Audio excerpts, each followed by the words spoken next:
श्री गणेशाय नमः। ओम नमः शिवाय। मैं अभिजीत शर्मा योगिक स्वाध्यायम के हमारे पॉडकास्ट शिव पुराण विद अभिजीत में आप सभी का एक बार पुनः हार्दिक अभिनंदन करता हूँ। हमारे इस प्रयास को सफल बनाने में आप सभी के योगदान की हमें आवश्यकता है। अगर आपको हमारा ये प्रयास उपयुक्त लगे तो कृपया इस पॉडकास्ट को अपने सभी मित्रगण एवं संबंधियों तक पहुंचाकर हमारा उत्साहवर्धन करें। तो चलिए आज हम श्री शिव पुराण की दूसरी संहिता रुद्र संहिता के दूसरे खंड सती खंड के 38वें अध्याय से आगे बढ़ेंगे। यह अध्याय बाकी अध्यायों की तरह ही बहुत महत्वपूर्ण है, परंतु इसकी महत्ता और अधिक बढ़ जाती है क्योंकि इस अध्याय के अंदर महामृत्युंजय मंत्र के बारे में बहुत सारी महत्वपूर्ण जानकारी दी गई है। तो इस अध्याय को और अधिक ध्यान से सुनिए। इस अध्याय का शीर्षक है श्री विष्णु की पराजय में दधीचि मुनि के शाप को कारण बताते हुए दधीचि और क्षुव के विवाद का इतिहास। मृत्युंजय मंत्र के अनुष्ठान से दधीचि की अवध्यता तथा श्री हरि का क्षुव को दधीचि की पराजय के लिए यत्न करने का आश्वासन। यहाँ सूत जी कहते हैं कि हे महर्षियों, अमित बुद्धिमान ब्रह्मा जी की कही हुई यह कथा सुनकर द्विज श्रेष्ठ नारद विस्मय में पड़ गए। उन्होंने प्रसन्नता पूर्वक अपने पिता ब्रह्मा जी से यह प्रश्न किया। नारद जी ने पूछा, पिताजी, भगवान विष्णु शिवजी को छोड़कर अन्य देवताओं के साथ दक्ष के यज्ञ में क्यों चले गए, जिसके कारण वहां उनका तिरस्कार भी हुआ? क्या वे प्रलयकारी पराक्रम वाले भगवान शंकर को नहीं जानते थे? फिर उन्होंने अज्ञानी पुरुषों की भांति रुद्रगणों के साथ युद्ध क्यों किया? हे करुणानिधे, मेरे मन में यह बहुत बड़ा संदेह है।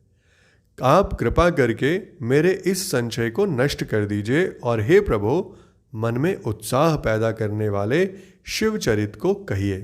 तो यहाँ पर ब्रह्मा जी नारद जी को उत्तर देते हुए कहते हैं कि पूर्व काल में राजा क्षुव की सहायता करने वाले श्री हरि को दधीचि मुनि ने शाप दे दिया था, जिससे उस समय वे इस बात को भूल गए कि वे दूसरे देवताओं को साथ ले दक्ष के यज्ञ में चले गए। दधीचि ने क्यों शाप दिया था, ये कथा तुम अब सुनो। प्राचीन काल में क्षुव नाम से प्रसिद्ध एक महातेजस्वी राजा हो गए हैं। वे महाप्रभावशाली मुनीश्वर दधीचि के मित्र थे। दीर्घ काल तक तपस्या के प्रसंग से क्षुव और दधीचि में विवाद आरंभ हो गया, जो तीनों लोकों में महान अनर्थकारिक रूप से विख्यात हुआ। उस विवाद में वेद के विद्वान शिव भक्त दधीचि कहते थे कि शूद्र, वैश्य और क्षत्रिय इन तीनों वर्णों से ब्राह्मण ही श्रेष्ठ हैं, इसमें कोई संशय नहीं है। महामुनि दधीचि की यह बात सुनकर धन और वैभव के मद से मोहित हुए राजा क्षुव ने उसका इस प्रकार प्रतिवाद किया। राजा क्षुव बोले, राजा इंद्र आदि 8 लोकपालों के स्वरूप को धारण करता है। वह समस्त वर्णों और आश्रमों का पालक एवं प्रभु है, इसलिए राजा ही सबसे श्रेष्ठ है। राजा की श्रेष्ठता का प्रतिपादन करने वाली श्रुति भी यही कहती है कि राजा सर्वदेवमय है। हे मुने, इस श्रुति के कथनानुसार जो सबसे बड़ा देवता है वह मैं ही हूँ। इस विवेचन से ब्राह्मणों की अपेक्षा राजा ही श्रेष्ठ सिद्ध होता है। च्यवन नंदन, आप इस विषय में विचार करें और मेरा अनादर बिल्कुल ना करें, क्योंकि मैं सर्वथा आपके लिए पूजनीय हूँ। राजा क्षुव का यह मत श्रुतियों और स्मृतियों के विरुद्ध था। इसे सुनकर भृगुकुल भूषण मुनिश्रेष्ठ दधीचि को बड़ा क्रोध हुआ। मुने अपने गौरव का विचार करके कुपित हुए महातेजस्वी दधीचि ने क्षुव के मस्तक पर बाएं मुक्के से प्रहार किया। उनके मुक्के की मार खाकर ब्रह्मांड के अधिपति कुत्सित बुद्धि वाले क्षुव अत्यंत कुपित हो गरज उठे और उन्होंने वज्र से दधीचि को काट डाला। उस वज्र से आहित हो भृगुवंशी दधीचि पृथ्वी पर गिर पड़े। भार्गव वंशधर दधीचि ने गिरते हुए शुक्राचार्य का स्मरण किया। योगी शुक्राचार्य ने आकर दधीचि के शरीर को, जिसे एक शुभ ने काट डाला था, तुरंत जोड़ दिया। दधीचि के अंगों को पूर्ववत जोड़कर शिव भक्त शिरोमणि तथा मृत्युंजय विद्या के प्रवर्तक शुक्राचार्य ने उनसे इस प्रकार कहा। शुक्र बोले, हे तात दधीचि, मैं सर्वेश्वर भगवान शिव का पूजन करके तुम्हें श्रुति प्रतिपादित महामृत्युंजय नामक श्रेष्ठ मंत्र का उपदेश देता हूं, तुम सुनो। त्रयंबकम यजामहे, अर्थात हम भगवान त्रयंबक का यजन और आराधन करते हैं। त्रयंबक का अर्थ है तीनों लोकों के पिता प्रभावशाली शिव। वे भगवान सूर्य, सोम और अग्नि तीनों मंडलों के पिता हैं। सत्व, रज और तम तीनों गुणों के महेश्वर हैं।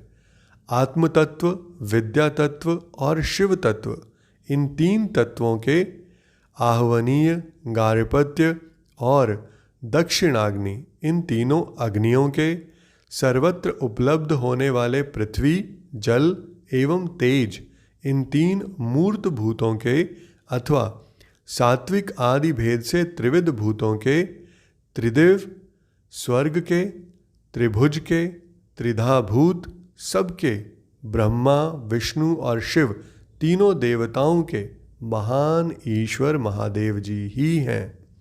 यहाँ तक मंत्र के प्रथम चरण की व्याख्या हुई। मंत्र का द्वितीय चरण है सुगंधिम पुष्टिवर्धनम। जैसे फूलों में उत्तम गंध होती है, उसी प्रकार वे भगवान शिव संपूर्ण भूतों में, तीनों गुणों में, समस्त कृत्यों में, इंद्रियों में, अन्यान्य देवों में और गणों में उनके प्रकाशक सारभूत आत्मा के रूप में व्याप्त हैं। अतएव सुगंध युक्त एवं संपूर्ण देवताओं के ईश्वर हैं। यहाँ तक सुगंधिम पद का व्याख्या हुई। अब पुष्टिवर्धनम की व्याख्या करते हैं। उत्तम व्रत का पालन करने वाले द्विजश्रेष्ठ महामुने नारद, उन अंतर्यामी पुरुष शिव से प्रकृति का पोषण होता है। महत तत्व से लेकर विशेष पर्यंत संपूर्ण विकल्पों की पुष्टि होती है तथा मुझ ब्रह्मा का, विष्णु का, मुनियों का और इंद्रियों सहित देवताओं का भी पोषण होता है। इसलिए वे ही पुष्टिवर्धन है। अब मंत्र के तीसरे और चौथे चरण की व्याख्या करते हैं। उन दोनों चरणों का स्वरूप यों है। उर्वारुकमिव बंधनान मृत्योर्मोक्ष्यम अमृतात्, अर्थात प्रभो, जैसे खरबूजा पक जाने पर लता बंधन से छूट जाता है, उसी तरह मैं मृत्यु रूप बंधन से मुक्त हो जाऊं। अमृत पद अर्थात मोक्ष से पृथक ना हो। वे रुद्रदेव अमृत स्वरूप हैं, जो पुण्य कर्म से, तपस्या से, स्वाध्याय से, योग से अथवा ध्यान से उनकी आराधना करता है, उसे नूतन जीवन प्राप्त होता है। इस सत्य के प्रभाव से भगवान शिव स्वयं ही अपने भक्त को मृत्यु के सूक्ष्म बंधन से मुक्त कर देते हैं, क्योंकि वे भगवान ही बंधन और मोक्ष देने वाले हैं।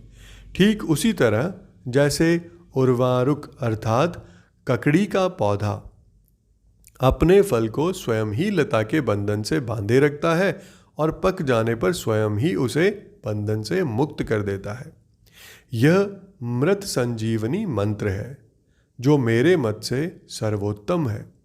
तुम प्रेम पूर्वक नियम से भगवान शिव का स्मरण करते हुए इस मंत्र का जप करो।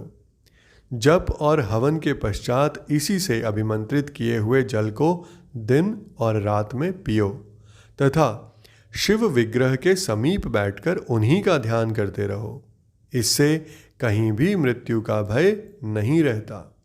न्यास आदि सब कार्य करके विधिवत भगवान शिव की पूजा करो।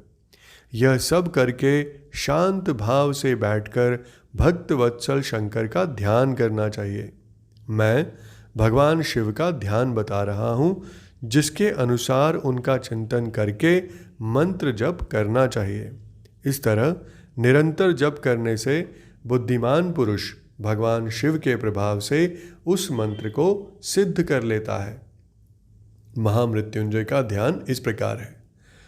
ओम हस्ताम्भोजयुगस्थ कुंभ युगलाधृत्य तोयम शिरः सिंचन्तं करयोर्युगेन ददतं स्वांके सकुंभौकरो अक्षस्त्रमृगहस्तं भुजगतं मूर्धस्थ चंद्रस्त्रवत् पीयूषार्द्रतनुं भजे सगिरिजं त्रयक्षं च मृत्युंजयम्। अर्थात जो अपने 2 कर कमलों में रखे हुए 2 कलशों से जल निकालकर उनसे ऊपर वाले 2 हाथों द्वारा अपने मस्तक को सींचता है, अन्य 2 हाथों में 2 घड़े लिए उन्हें अपनी गोद में रखे हुए है तथा शेष 2 हाथों में रुद्राक्ष एवं मृग मुद्रा धारण करते हैं, कमल के आसन पर बैठे हैं, सिर पर स्थित चंद्रमा से निरंतर झरते हुए अमृत से जिनका सारा शरीर भीगा हुआ है तथा जो 3 नेत्र धारण करने वाले हैं, उन भगवान मृत्युंजय का जिनके साथ गिरिराज नंदिनी उमा भी विराजमान है, मैं भजन एवं चिंतन करता हूँ। इसके पश्चात ब्रह्मा जी कहते हैं कि हे तात, मुनि श्रेष्ठ दधीचि को इस प्रकार उपदेश देकर शुक्राचार्य भगवान शंकर का स्मरण करते हुए अपने स्थान को लौट गए। उनकी वह बात सुनकर महामुनि दधीचि बड़े प्रेम से शिवजी का स्मरण करते हुए तपस्या के लिए वन में गए। वहाँ जाकर उन्होंने विधिपूर्वक मृत्युंजय मंत्र का जप और प्रेम पूर्वक भगवान शिव का चिंतन करते हुए तपस्या प्रारंभ की। दीर्घ काल तक उस मंत्र का जप और तपस्या द्वारा भगवान शंकर की आराधना करके दधीचि ने महामृत्युंजय शिव को संतुष्ट किया। महामुने उस जप से प्रसन्न चित्त हुए भक्तवत्सल भगवान शिव दधीचि के प्रेमवश उनके सामने प्रकट हो गए। अपने प्रभु शंभु का साक्षात दर्शन करके मुनीश्वर दधीचि को बड़ी प्रसन्नता हुई। उन्होंने विधि पूर्वक प्रणाम करके दोनों हाथ जोड़े, भक्ति भाव से शंकर का स्तवन किया। तात मुने, तदनंतर मुनि के प्रेम से प्रसन्न हुए शिव ने च्यवन कुमार दधीचि से इस प्रकार कहा कि तुम वर मांगो। भगवान शिव का यह वचन सुनकर भक्त शिरोमणि दधीचि दोनों हाथ जोड़ नतमस्तक हो भक्त वत्सल शंकर से इस प्रकार बोले। दधीचि ने कहा, हे देवदेव महादेव, मुझे 3 वर दीजिए। मेरी हड्डी वज्र हो जाए, कोई भी मेरा वध ना कर सके और मैं सर्वत्र अधीन रहूं, कभी मुझ में दीनता ना आए। दधीचि का यह वचन सुनकर प्रसन्न हुए परमेश्वर शिव ने तथास्तु कहकर उन्हें वे 3 वर दे दिए। शिवजी से 3 वर पाकर वेद मार्ग में प्रतिष्ठित महामुनि दधीचि आनंद मग्न हो गए और शीघ्र ही राजा क्षुभ के स्थान में गए। महादेव जी से अवध्यता, वज्रमय अस्थि और अदीनता पाकर दधीचि ने राजेंद्र शुभ के मस्तक पर लात मारी। फिर तो राजा क्षुभ ने भी क्रोध करके दधीचि पर वज्र से प्रहार किया। वे भगवान विष्णु के गौरव से अधिक गर्व में भरे हुए थे, परंतु क्षुभ का चलाया हुआ वह वज्र परमेश्वर शिव के प्रभाव से महात्मा दधीचि का नाश नहीं कर सका। इससे ब्रह्म कुमार क्षुभ को बड़ा विस्मय हुआ। मुनीश्वर दधीचि की अवध्यता, अधीनता तथा वज्र से भी बढ़ चढ़कर प्रभाव देखकर ब्रह्म कुमार क्षुभ के मन में बड़ा आश्चर्य हुआ। उन्होंने शीघ्र ही वन में जाकर इंद्र के छोटे भाई मुकुंद की आराधना आरंभ की। वे शरणागत पालक नरेश मृत्युंजय सेवक दधीचि से पराजित हो गए थे। क्षुभ की पूजा से गरुड़ध्वज भगवान मधुसूदन बहुत संतुष्ट हुए। उन्होंने राजा को दिव्य दृष्टि प्रदान की। उस दिव्य दृष्टि से ही जनार्दन देव का दर्शन करके उन गरुड़ध्वज को क्षुभ ने प्रणाम किया और प्रिय वचनों द्वारा उनकी स्तुति की। इस प्रकार देवेश्वर आदि से प्रशंसित उन अजेय ईश्वर श्री नारायण का पूजन और स्तवन करके राजा ने भक्ति भाव से उनकी ओर देखा तथा उन जनार्दन के चरणों में मस्तक रखकर प्रणाम करने के पश्चात उन्हें अपना अभिप्राय सूचित किया। राजा बोले कि भगवान दधीचि नाम से प्रसिद्ध एक ब्राह्मण है जो धर्म के ज्ञाता हैं। उनके हृदय में विनय का भाव है। वे पहले मेरे मित्र थे। इन दिनों रोग शोक से रहित मृत्युंजय महादेव जी की आराधना करके वे उन्हीं कल्याणकारी शिव के प्रभाव से समस्त अस्त्र शस्त्रों द्वारा सदा के लिए अवध्य हो गए हैं। एक दिन उन महातपस्वी दधीचि ने भरी सभा में आकर अपने बाएं पैर से मेरे मस्तक पर बड़े वेग से अवहेलना पूर्वक प्रहार किया और बड़े गर्व से कहा, मैं किसी से नहीं डरता। हरे, वे मृत्युंजय से उत्तम वर पाकर अनुपम गर्व से भर गए हैं। इसके बाद ब्रह्मा जी कहते हैं कि हे नारद, महात्मा दधीचि की अवध्यता का समाचार जानकर श्री हरि ने महादेव जी के अतुलित प्रभाव का स्मरण किया। फिर वे ब्राह्मण पुत्र राजा क्षुभ से बोले, राजेंद्र, ब्राह्मणों को कहीं थोड़ा सा भी भय नहीं है। भूपते, विशेषतः रुद्र भक्तों के लिए तो भय नाम की कोई वस्तु है ही नहीं। यदि मैं तुम्हारी ओर से कुछ करूं तो ब्राह्मण दधीचि को दुख होगा और वह मुझ जैसे देवता के लिए भी शाप का कारण बन जाएगा। राजेंद्र, दधीचि के शाप से दक्ष के यज्ञ में सुरेश्वर शिव से मेरी पराजय होगी और फिर मेरा उत्थान भी होगा। महाराज, इसलिए मैं तुम्हारे साथ रहकर कुछ करना नहीं चाहता। मैं अकेला ही तुम्हारे लिए दधीचि को जीतने का प्रयत्न करूंगा। भगवान विष्णु का यह वचन सुनकर क्षुभ बोले, बहुत अच्छा, ऐसा ही हो। यह कहकर वे उस कार्य के लिए मन ही मन उत्सुक हो प्रसन्नता पूर्वक वहीं ठहर गए। इसके साथ ही आज का हमारा ये एपिसोड यहीं संपन्न होता है। मैं कल फिर आपके समक्ष उपस्थित होऊंगा हमारे अगले एपिसोड के साथ, जिसमें हम बात करेंगे श्री विष्णु और देवताओं से अपराजित दधीचि का, उनके लिए शाप और क्षुभ पर अनुग्रह, इस अध्याय की। आप सभी का मुझे इतने ध्यान और धैर्य से सुनने के लिए बहुत बहुत धन्यवाद।